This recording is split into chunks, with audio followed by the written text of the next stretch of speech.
朋友们好，今天是5月25号星期三，欢迎来到远见快评，我是唐晋远。自从俄罗斯入侵乌克兰，开启自我去军事化的模式，以及中共对全国封城清零，进入了自我去经济化的模式，我们的这个话题中心基本上就没有脱离一个乌克兰，还有一个上海，是吧？这两个关键词了。但是在昨天BBC 一条新闻，可以说在一夜之间把全世界的目光都转移到了另外一个地方，就是新疆。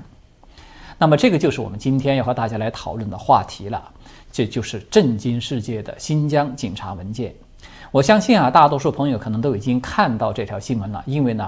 这个是新疆集中营进入到大众视线这些年以来它第一次有如此庞大规模的内部文件被集中的曝光，有如此众多极其真实而又悲惨的面孔展现在大众的面前。在此之前所有关于新疆集中营的报道它基本上都是来自于逃亡到海外的一些幸存者，它几乎是一种碎片化的讲述，或者是一些个别的记者冒险深入到了新疆本地去进行一些拍摄，包括这个外界通过像卫星等等这些渠道来获取了关于集中营的一些信息。但是这些信息它都很难让人了解到这个集中营内部完整的而且是真实的生态和它的环境究竟是一种什么样。而这一次的新疆警察文件它应该是第一次以确凿无疑的方式让全世界都看到了整个庞大的集中营体系内部的冰山之一角。而就是这冰山之一角，它也已经让无数人都感到了一种震撼性的冲击。单单这一点它就足以确立这份文件的一种转折点式的意义和它的价值所在。而且我们可以肯定的说，这还不是最大的转折，因为我们往下延伸可以看到，在上海它已经出现了像这种新疆集中营的许多的影子。而往上去追溯我们也可以看到，中共对这种百万数量级的某个特定的人群去进行群体性灭绝式的迫害的源头其实它还不是在新疆。好的，下面我们先尽量简要的和大家来梳理一下这份文件，它究竟告诉了我们哪些最核心的信息。首先这一系列文件它是由 BBC 最先曝光的。它的来源据说是这个一些不知名的黑客直接的从这个新疆的警察内部的保密网络所获取的。它主要是来自于喀什地区的这个疏附县的公安局，还有伊犁地区的特克斯县公安局的一些电脑系统，并且这些文件被直接的就提供给了研究新疆集中营最著名的德国专家，叫做亚德里安·郑子，就是他的这个中文名字叫做郑国恩的这位博士。他同时也是这个共产主义受难者纪念基金会的中国研究部的主任了。那么这份文件在曝光之前它已经是被研究了几个月了。它由包括了 BBC、德国的民进，还有法国的世界报等等知名的大媒体在内的10多家媒体共同参与，对这个文件进行了一个全方位的调查和验证，就是最后确认它的真实性确凿无疑以后，才在昨天正式的把它给公诸于世了。当然，这个文件最初的提供者他自称是由黑客所获得的，但是实际上我们谁都无法去验证这一点。我们也完全可以猜测，这也有可能是体制内部的某些人士，甚至有可能是某些派系势力提供出来的。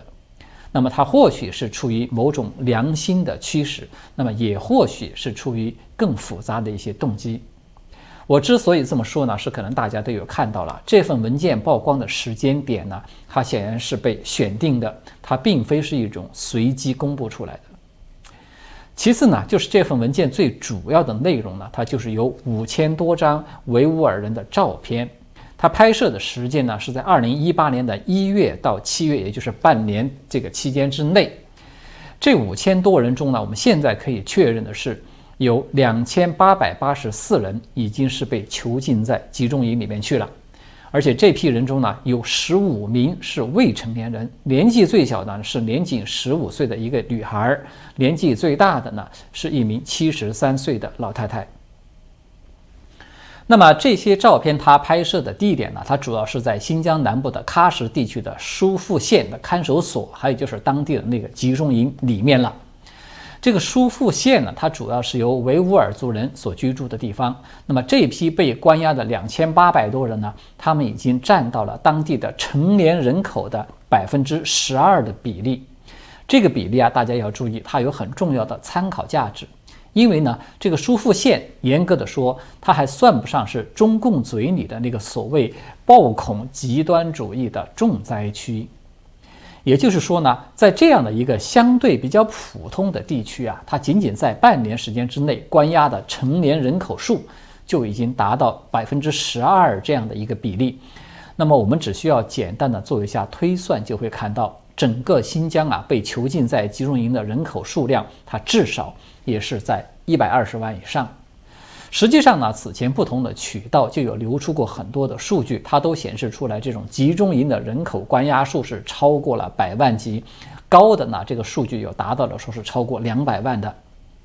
而同步曝光的这个喀什地区公安局内部的一些电子表格呢，也显示在喀什这个地区至少是有28万6千多人是被关押进集中营去了。这个就代表在当地的这种人均监禁率，它是中国全国平均水平的64倍以上。所以这个数据它是一种什么概念呢？我们这么说吧，这个监禁的比例啊，它已经超过了斯大林在大清洗时代的那个最高峰的比例。要知道我们现在看到的仅仅它还只是2018年的上半年的这么一个数据。在同时曝光的文件中呢，还有习近平的一个内部讲话的内容，他就明确的提到说，现在的这个集中营的数量是不够的，需要加快扩建。也就是说呢，在此之后的时间之内，关押的人数它其实是会更多的。第三一点，就是这个集中营的环境，它是一种什么样的生存环境呢？为什么一开始就使用了集中营这样一个称呼呢？就是因为根据这个文件显示呢，中共所谓的这个职业再教育营的管理人员呢，他们其实都是身穿着警服或者是武警的服装，并且都佩戴着相关的标志的这种武装看守。这些看守他们使用的武器可不只是脚镣和手铐什么的，而是9.2式手枪、9.7式防爆枪，还有9.5式自动突击步枪，都是这些武器。大家就可以看到，这样的一种武器配备，它已经远远超过一般大陆监狱的这种环境了，对吧？那么在这样的环境之下，它的生存的严酷程度就是可想而知的。根据这个泄露的文件呢，所有被关押者在内部去进行任何的位置的转移时，他都必须要戴上这个手铐、脚镣，还有黑头套。另外一份在2018年发布的，就是针对着上课期间防闹事、逃跑预案处置流程的这个文件呢，它也显示说，如果说有学员不听劝告，这个带枪民警可以鸣枪示警；如果学员不听劝阻，继续扩大事态、逃跑或者是企图抢夺枪支，那么带枪民警可以予以击毙。同时呢，这份曝光文件还显示，其中的一个集中营在这种高围墙上呢，它配置了至少是3个外部的瞭望塔，它配备的警力呢是46名警察和284名辅警，警察和在押人员的比例为1:11。那么根据这个规定，就是在集中营里面呢，这些看守啊，它是每半小时就要巡逻一次的。还有27名特警呢，组成了一个叫做集中营的打击组，它专门用来镇压这些反抗或者是逃跑者。如果说被关押者啊出现了生病，他必须要送到医院去，那么他至少要由4个人来陪同他，也就是要有2个警察、1个官员，外加1个医护人员。如果说有出现任何逃跑或者是反抗的情况发生，那么这所集中营就将立即被封锁，谁都不知道里面会发生什么样的事情了。同时这份文件呢，他还提到了一个具体的例子，比如说有一个集中营的看守啊，他仅仅是因为在送餐期间临时关闭了一下这个监控系统，结果呢他就被关了3天的禁闭作为处罚。这个集中营的看守的数量，它其实是非常庞大的。这个文件显示，全国各地有超过至少是15万的这个警力，先后被调来充当集中营的看守。第4个重点呢，就是这些被关押者的情况。我们今天可以看到，就是曝光出来的文件中呢，它包含了大概是5000多张从3岁到94岁的维族人的这个登记照片。那么其中大多数人都是一些农民了，他们要么是在这个疏附县的看守所里面拍摄的，要么就是在这个疏附县的集中营里面拍摄的。其中呢，被监禁的这2884人的照片显示呢，每一个人的身份都是得到了就是准确的认定的。多数被监禁的人呢，他是因为他们的这种服饰、容貌或者是他的行为显示他们有可能是有穆斯林的这种宗教信仰，或者呢，只是因为他们曾经去过以穆斯林为主要人口的一些国家。比如说，其中一个58岁的叫做卡迪尔的，他就是因为留了一个大胡子，结果呢就被判入狱16年零11个月。同时呢，还有一位女性，因为她的儿子呢，他不抽烟也不喝酒，因此就被认定为这是有强烈的宗教倾向，就被判刑10年。而作为母亲的这位女性呢，也因此而受到株连，被送进了这个集中营。还有呢，就是数百人呢，因为使用了手机观看了官方所禁止的一些叫做非法讲座的内容，或者是手机里面因为有安装了一些加密的应用程序，因此就都被送进了集中营。还有一张照片显示呢，有一位中年妇女的身边呢，站着一个佩戴着疏附县职业技能教育中心指导检查证的这么一个女性的工作人员，她的手上呢戴着一副橡胶手套。这个就显示这些被关押者他可能会受到非常严格的身体的搜查。而这位工作人员呢，他看着眼前这位维族妇女的那个眼神他很难不让人想起奥斯威辛集中营那些纳粹看守看着刚刚送进来的这些犹太人的那种眼神。现在在大陆的网络上那张集中营里面仅有15岁的那个小姑娘的照片，它已经成为绝对的敏感信息了。有许多发布了这张照片的网友直接就受到了炸号的待遇。第5个重点就是这批文件呢，它披露了众多内部中共高层人士的一些讲话和大量的一些指示简报还有工作报告等等。其中呢，比较有代表性的就是中共的公安部长赵克志。他在一份标志为机密的文件之中呢，就是赵克志他在2018年6月15号所发表的一份内部讲话中呢，他就暗示说，仅仅在新疆的南部就有至少是200万人有感染了极端思想。他同时还强调了最高领导人习近平对建设新的再教育营要增加这个监狱资金的这种指示的重要性。同时呢，还要求必须要满足可以关押200万人的这种再教育营的需求。另外还有一份呢，在2017年的秘密文件就显示，当时的新疆书记陈全国是毫不掩饰的就要求说，对凡是拒捕的人呢，可以直接的按照暴恐分子对待，就地击杀。对集中营内凡是想要逃跑的，可以先斩后奏，也就是说，你可以开枪杀了人以后再报告都可以。这个陈全国他甚至还声称说，对某些监禁对象来说，甚至5年的再教育他都可能是不够的，因为呢，一旦把他们放出去了，他们还有可能会发生问题。也就是说从这里我们可以看到，一旦要是被送进了集中营，它的关押时间的长短，它可就是一个浮动的概念了。也许快的呢，3-5年、2-3年你就可以离开，长的可能就会是8-9年。如果说有人他就是不肯认同中共的意识形态，这个洗脑效果不好，那就可能会一直的关押下去，永无尽头。我们都知道哪怕是再严酷的监狱，是吧？他每一个被关押的囚犯，他都是有刑期的。你只要是服刑期满了，你就可以获得自由回家了。但是呢，在这样的集中营里面，关押多久，它完全就是官员的一句话。如果说因为受到酷刑而死亡了，那么它大概率也是一句抗拒再教育寻衅滋事，或者是意图逃跑，就可以把它作为一个死亡的结论。家属可能是连尸体都看不到一眼的，直接给你一个骨灰盒，这个人从此就成为官方宣传的严厉打击的暴恐分子中的那一个数字了。所以我们可以看到，这里它绝对不是监狱，它就是一个地地道道的集中营。在这里面，它没有任何的法律可言，官方的内部讲话、内部文件就是法律，集中营的管理者甚至他就是法律，他说关就关，他说放就放。多少人就此人间蒸发，永远消失了，外界是谁都不知道的。那么刚才我们说了，这个新疆模式它往下去延伸，我们可以看到上海的影子。我们可以看到什么呢？